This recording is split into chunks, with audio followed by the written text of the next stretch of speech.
I'm Rick Murrow from Air Academy Associates, and I'd like to welcome you to today's tutorial as we discuss the contents we might expect to see in the third section of the A3 template.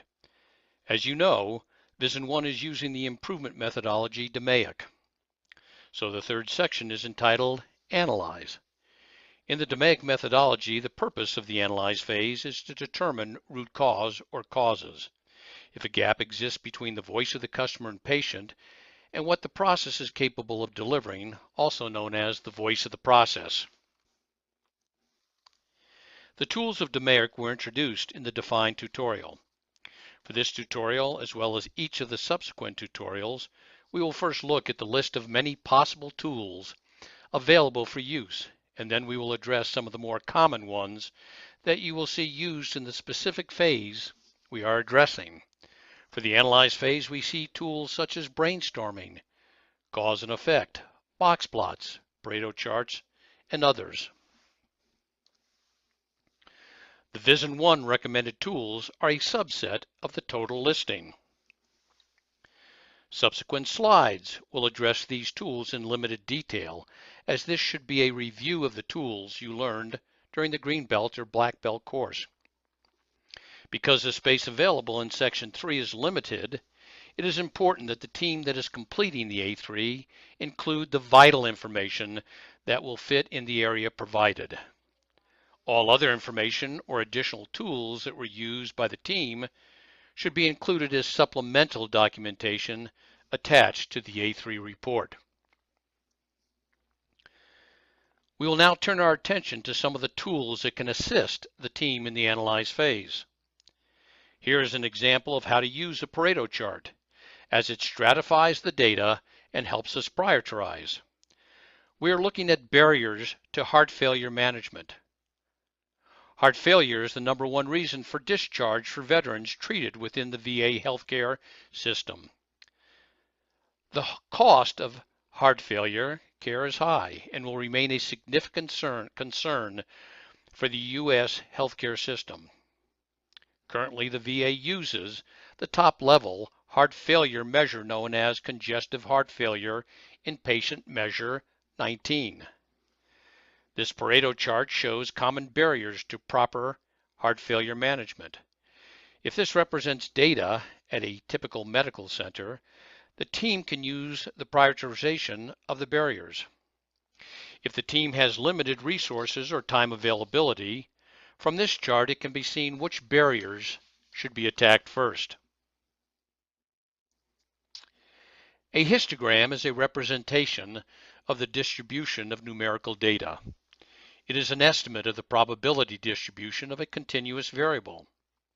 It shows the center or mean of the data, the spread of the data, the skewness of the data, the presence of any outliers, and the presence of multiple modes in the data.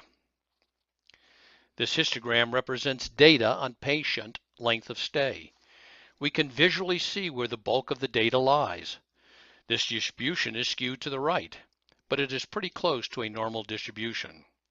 We see that a pretty good portion of the data exceeds the desired upper spec limit, and there is ample reason to improve those factors that have an impact on the length of stay. The cause and effect diagram, also known as a fishbone diagram or Ishikawa, is a visualization tool for categorizing the potential causes of a problem in order to identify its root causes. The cause and effect diagram displays factors that have an impact on the output, which is represented at the head of the diagram. The team decides what should be the category name at the head of each branch. This example is highlighting the causes of caregiver injuries. The branches are entitled Patient, Caregiver, Methods, Material, Equipment, and Environment.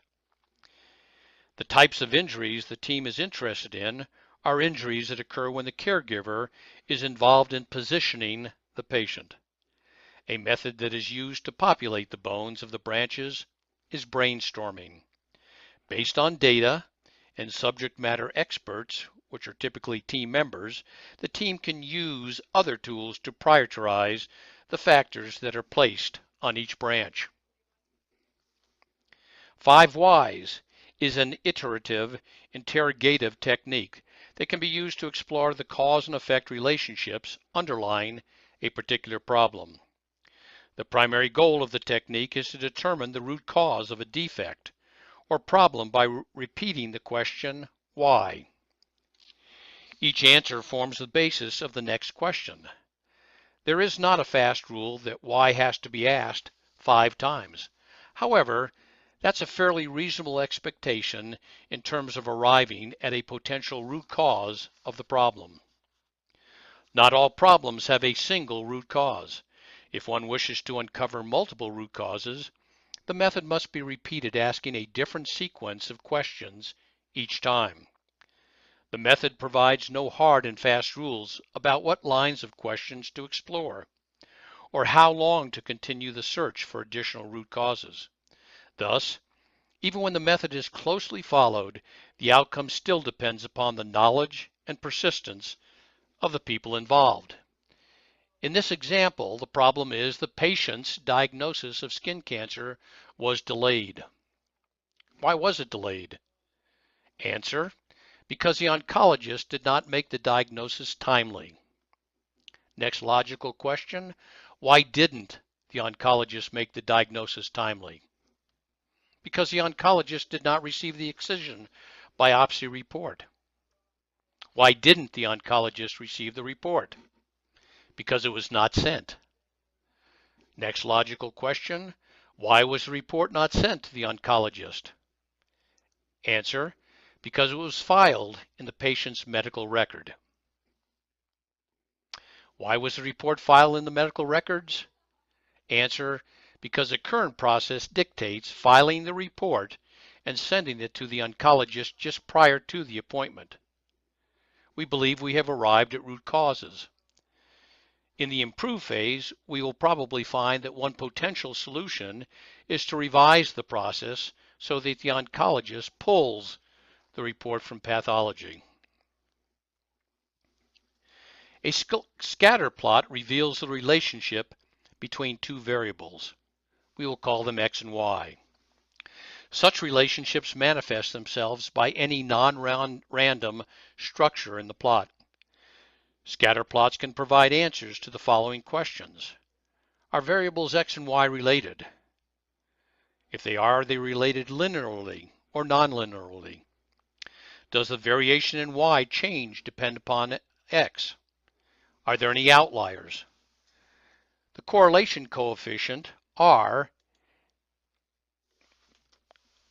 is a measure of the linear relationship between two variables. The scatter plot in conjunction with the correlation matrix gives good information concerning the strength of the relationship. This example shows the relationship between contact time patients have with the physician and overall patient satisfaction or patient experience.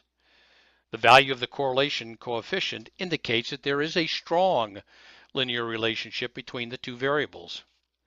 There's a word of caution for those on the improvement team.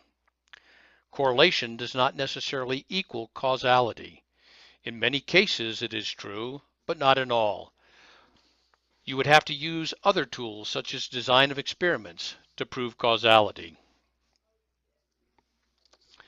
The box plot is a standardized way of displaying the distribution of data based on the 5-number summary: minimum, first quartile, median, third quartile, and maximum. We can use a tool to compare sets of data. It presents a nice visual. In this example, we are looking at cycle time to perform a process step, or total process, as a function of location. We could use it to compare cycle time as a function of shift, equipment used, training of staff, and other factors. The second plot is the only one of the 4 that shows that all 3 locations, the process performance is basically the same. The other plots, 1, 3, and 4, show differences in the span of variation and the location of the quartile numbers. Another type of measure of performance that I'd like to review that is important when analyzing a process is time. There are several time components which not only impact the internal staff, they have an impact on patient experience. These are cycle time, also known as processing time or touch time. Cycle time is start to finish. It's the time from the beginning to the end of the process. It's the time elapsed from when service begins until it's complete. Lead time, which is equal to cycle time plus wait time. It starts when the request is made and ends when the service is complete. It's the time between the request and the completion of the process. Pre-processing, processing, and post-processing.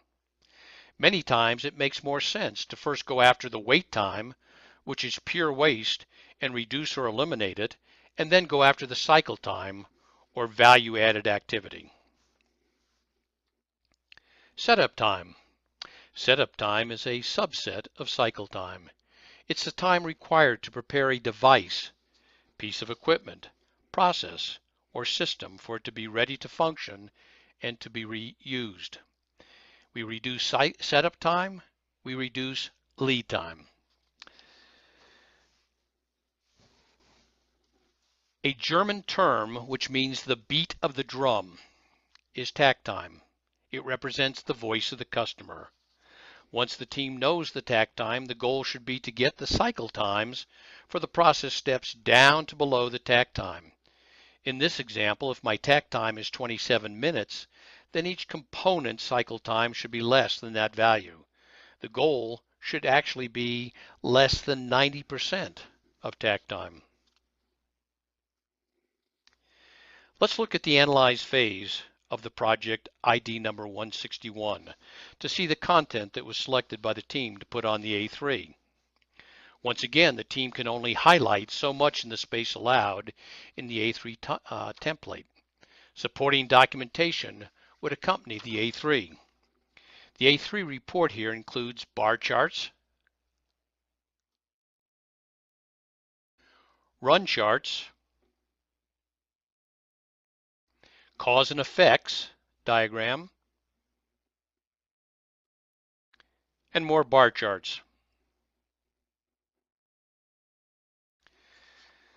The completion checklist contains the questions that the process owner or manager, as well as the team leader and team members, can ask to tollgate the improvement effort to ensure that the analyze phase is properly completed.